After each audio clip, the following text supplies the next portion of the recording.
नमस्कार दोस्तों। आपको कस्टमर के साथ कैसा व्यवहार करना है, मैंने एक प्लेलिस्ट बनाई है, आप उसमें से देख सकते हैं। इसी सीरीज़ में आज मैं जो टॉपिक पर बात करने वाला हूँ उसका नाम है कस्टमर को आप कैसे सुनें। आपको कस्टमर को सुनना ही है, क्योंकि कस्टमर नहीं चाहता है कि आप उसके साथ गलत तरीके से प्रतिक्रिया करें, गलत तरीके से जवाब दें या कुछ ऐसा बोले जो उसको बुरा लगे। क्योंकि दोस्तों, पैसा देने ग्राहक ही आता है, तो इसलिए हमें उसकी बात सुननी है, न कि उसको बिना सुने बिना समझे या कुछ ऐसा बोल देना जिससे उसको ठेस पहुँचे या उसको बुरा लगे। अगर वो बुरा लगता है तो नुकसान उसको नहीं होगा, आप एक बार बोल के निकल जाएंगे, लेकिन अल्टीमेटली नुकसान आपका होगा। अगली बार वह नहीं आएगा और लोगों को यह बताएगा कि उनके पास नहीं जाना, उनका व्यवहार अच्छा नहीं है, उनकी बातें सही नहीं हैं। दोस्तों, अगर कोई भी ग्राहक आपकी दुकान में आता है तो सबसे पहले अगर कुछ बोलता है, सबसे पहले कुछ सामान मांगेगा, तो उसको सबसे पहले तो आप धैर्यपूर्वक सुने, सावधानी से सुने और उसका जवाब देने के लिए सुने। और जब तक आप उसकी बात को अच्छे से नहीं सुनेंगे तो फिर समझेंगे कैसा, और नहीं समझेंगे तो फिर जवाब भी गलत ही देंगे या सही नहीं दे पाए। इसलिए दोस्तों, सबसे ज़्यादा ज़रूरी चीज़ है कि ग्राहक क्या बोल रहा है हम उसको कान खोल के, मुंह बंद करके बहुत अच्छे से ध्यान से सुने। कस्टमर जो बोल रहा है उसको अगर आप ध्यान से सुनते हैं तो सबसे पहला इंप्रेशन कस्टमर के पास यह जाता है, कस्टमर यह समझता है कि दुकानदार मेरी बात को गंभीरता से ले रहे हैं। ग्राहक आपकी दुकान में आता है और कुछ बोलता है और आप अनसुना कर देते हैं, इधर उधर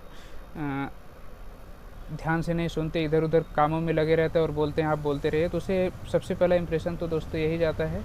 उसे लगता है कि दुकानदार मेरी बात को सीरियसली नहीं ले रहा है, गंभीरता से नहीं सुन रहा है, तो रिजल्ट भी अच्छा नहीं देगा। दोस्तों, जब ग्राहक आपकी दुकान में एंटर करता है, आप तो उसका स्वागत कीजिए ही नमस्कार बोल के, या गुड मॉर्निंग, गुड इवनिंग, जो भी आप बोल के थोड़ा सा अभिवादन के रूप में उसको आने के लिए बोलिए। उसके बाद में दोस्तों क्या है, वह क्या बोलता है उसकी बात को ध्यान से सुनिए, इग्नोर मत करिए। आपको इग्नोर नहीं करना है, उसकी बात को बहुत सावधानी से सुनना है। कई बार दोस्तों क्या होता है, हमारी दुकान जिस चीज़ की रहती है उसमें मान लीजिए एक सामान आपने कभी नहीं मंगाया, लेकिन वह आके अगर बोल दिया ग्राहक कि यह सामान है कि नहीं, और आपने सीधा मना कर दिया, इसका मतलब आपने ध्यान से नहीं सुना। आप उसको ध्यान से सुनिए और यह अपने अंदर एक बार टटोल के देखिए, खंगाल के देखिए कि क्या यह अपने प्रोडक्ट का हिस्सा नहीं है। हो सकता है वह आपके पास अभी तक कभी नहीं था, लेकिन आप उस पर एक बार रिव्यू ज़रूर कीजिए कि जो ग्राहक ने मांगा क्या वह हमारे दुकान के सामान का हिस्सा है कि नहीं है। यह तभी होगा जब आप ग्राहक को सुनेंगे। दोस्तों, ग्राहक आपकी दुकान में आ जाता है तो उसकी रिक्वायरमेंट क्या है, उसकी डिमांड्स क्या है, आप उसको बहुत ही अच्छे से सुनिए। उसके बाद ही आप उस पर एक्शन लीजिए या प्रतिक्रिया दीजिए, तो यह बहुत ज़रूरी है। इससे ग्राहक का आपके ऊपर विश्वास बढ़ता है। जब ग्राहक आपसे कुछ बोल रहा हो तो रिप्लाई देने में जल्दबाजी न करें, उसकी बात को पूरा हो जाने दीजिए। दोस्तों, कई बार क्या होता है, अपने को लगता है कि ग्राहक जो भी बात बोल रहा है, जैसे वह कुछ भी सामान मांग रहे, जैसे सपोज कीजिए एक क्रीम मांग रहे, जैसे उसने क्रीम का 2 अक्षर बोला, 2 शब्द बोला, तभी आप बोले हाँ हाँ अपने पास है। ऐसा नहीं करना, आप उसकी बात को पूरा सुनिए। कई बार क्या होता है, लगभग एक जैसे प्रोडक्ट रहते हैं, आप जब तक उनकी बात को पूरा नहीं समझेंगे, बीच में रिप्लाई करेंगे, बात को काटेंगे, तो ग्राहक को लगता है कि या तो ये बहुत ज़्यादा जानकार है या तो फिर ओवर एक्टिंग कर रहा है। कहने का मतलब आप उसकी बात को पहले, जो वह कहना चाह रहा है, ग्राहक जो कहना चाह रहा है, उसकी बात को धैर्यपूर्वक सुनिए दोस्तों। और जब ग्राहक आपसे बात कर रहे हैं दोस्तों, तो बीच बीच में आप उसकी बात को जी हाँ सर, जी समझ में आ रहा है, हाँ अच्छा ऐसा, मतलब उसकी प्रॉब्लम में आप इन्वॉल्व हुई, ग्राहक की प्रॉब्लम में आप थोड़ा सा इन्वॉल्व होइए। आप वह जो बोल रहा है उसके कन्वर्जेशन में आप अपने आप को मिलाइए, जी हाँ, मतलब उसकी बातों के साथ चलिए, तब उसे और भी कॉन्फिडेंस आएगा कि हाँ सही में मेरी बात को अच्छे सुन रहे हैं, इसलिए अच्छा रिजल्ट देंगे। जब ग्राहक की बात पूरी हो जाए तो फिर आप एक काम करें कि उसको यह फील कराएं कि हाँ आपकी बात मैंने अच्छे से समझ ली है। और अगर आपको ऐसा लगता है कि कुछ ऐसी बात है जो आपसे तुरंत सॉल्व नहीं हो पा रहे या नोटिस करने लायक है, तो आप उसको तुरंत पेन पेपर लेके आप उस पर लिख लीजिए, बाद में उस पर मंथन कर सकते हैं। यह बहुत ज़रूरी चीज़ है दोस्तों।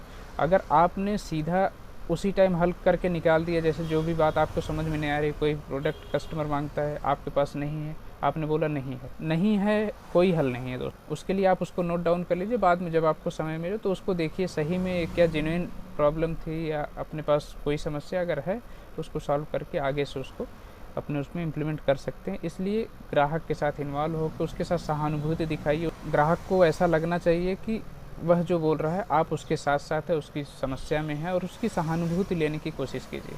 अगर जब आप एक लय में उसके साथ में घुलेंगे मिलेंगे, बात के साथ चलेंगे, तब उसे लगेगा कि हाँ ये मेरी बात कह रहे हैं या मेरी बात सुन रहे हैं। मतलब आप उस टाइम के लिए, थोड़ी देर के लिए आप ग्राहक ही बन जाएंगे। ग्राहक आपके ऊपर विश्वास करेगा। दोस्तों, कई दुकानों में आपने देखा होगा, जैसे कपड़े की दुकान रहती है या बहुत सारी दुकानें आपको मिल जाएंगी। जैसे कपड़े की दुकान में जब ग्राहक आता है तो कुछ एक आइटम जैसे उसको चाहिए, मान लीजिए मैं साड़ी की बात करूँ तो साड़ी अगर वो ग्राहक बोलता है कि मुझे साड़ी दिखाइए, तो दुकानदार उससे पूछता है कि किस रेंज में दिखानी है, किस पैटर्न में दिखानी, किस कलर में दिखानी, कैसे वर्क में दिखानी है। ऐसे मतलब कुछ वो फ़िल्टर चाहता है, दुकानदार ऐसे फ़िल्टर चाहता है। तो उसका बेसिक पर्पज़ ये रहता है कि उसका मैन पावर वेस्ट ना हो और अच्छे से वह कस्टमर की रिक्वायरमेंट को समझ जाए। तो फिर यह जब फ़िल्टर लगा देता है कि आपको किस डिज़ाइन में चाहिए, कौन से पैटर्न में चाहिए, कौन से कलर में चाहिए, या किस रेंज में चाहिए, या किस डिज़ाइन में चाहिए, जब ये फ़िल्टर लगा देता है तो उसके पास जितने प्रोडक्ट रहते हैं, कम प्रोडक्ट रहते हैं, और उसी में वह ग्राहक को संतुष्ट कर देता है। मेरे कहने का मतलब है कि आप ग्राहक आता है तो थोड़ा सा कन्वर्जेसन उसके साथ में अगर भाग लेंगे तो आप समझ पाएंगे कि ग्राहक की प्रोफाइल क्या है, ग्राहक चाह क्या रहा है, ग्राहक आपसे क्या चाहता है। तो आप उससे थोड़ी सी बात सुन लेने से आपकी मेहनत कम लगेगी और आप बढ़िया से कस्टमर को हैंडल भी कर पाएंगे। दोस्तों, आपके पास जो ग्राहक है, मैंने बताया कि आपसे कोई सामान पूछता है, अगर आपके पास नहीं है तो आपने सीधा मना कर दिया कि नहीं है। आप उसको एनालिसिस कीजिए, सच में आपके यहाँ होना चाहिए कि नहीं। अगर वाकई में नहीं होना चाहिए, आपके पास वो प्रोडक्ट नहीं है, आपके आइटम के अनुरूप नहीं है, किसी और दुकान पर मिलने वाला है, तो आप ग्राहक को सिर्फ यह मत बता दीजिए कि मेरे पास नहीं है। अगर वह फिर फर्दर पूछता है कि अच्छा कहाँ मिल जाएगी, तो आप उसकी बात सुनिए, समझिए, मदद कीजिए, उसको बता दीजिए अगले चौराहे पर चले जाइए, उस दुकान वाले के यहाँ चले जाइए। मतलब आप उसको रिकमेंड कर दीजिए, सजेस्ट कर दीजिए कि आपको यह प्रोडक्ट उनके यहाँ मिल जाएगा, अच्छा मिल जाएगा, बढ़िया रेट में मिल जाएगा। अगर आप उसकी हेल्प करते हैं तो उससे आपका नुकसान नहीं होता। लेकिन अगर आपने उसको बोल दिया कि हमारे पास नहीं है, और अगर वह पूछता है कि अच्छा कहाँ मिल जाएगा, आपने बोला कहीं नहीं मिल पाएगा क्योंकि मेरे पास नहीं है, इधर मार्केट में कहीं नहीं मिलेगा, आपको बहुत दूर जाना पड़ेगा।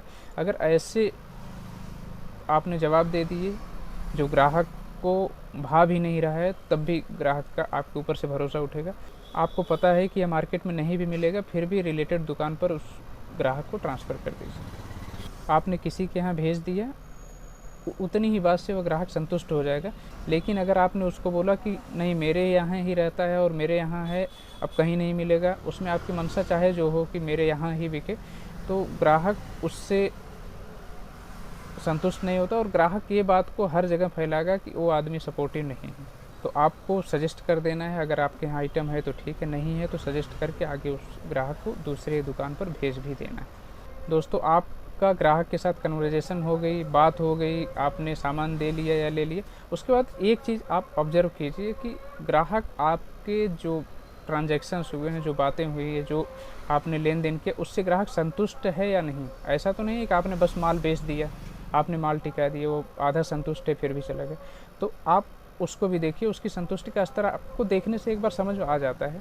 तो आप उसको फॉलो अप भी कीजिए दोस्तों, कि वह ग्राहक हमारे यहाँ से जब निकल रहा उस टाइम संतुष्ट हुआ कि नहीं हुआ।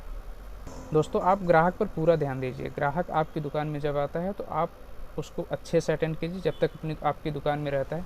उससे क्या होता है, वह 4 सामान लेने आएगा, और अगर आप बढ़िया से अच्छे से इंटरटेन नहीं करेंगे, अच्छे से उसको एंगेज नहीं करेंगे, तो 4 सामान ही लेके जाएगा। लेकिन अगर आपने बढ़िया से उसकी बातों को समझा और इन्वॉल्व अच्छे से हुए, तो 4 के बजाय और 2-4 और सामान भी लेके जाएगा। ग्राहक से जब आप ये सब बातें कर रहे हो तो आई कांटेक्ट बना के रखें।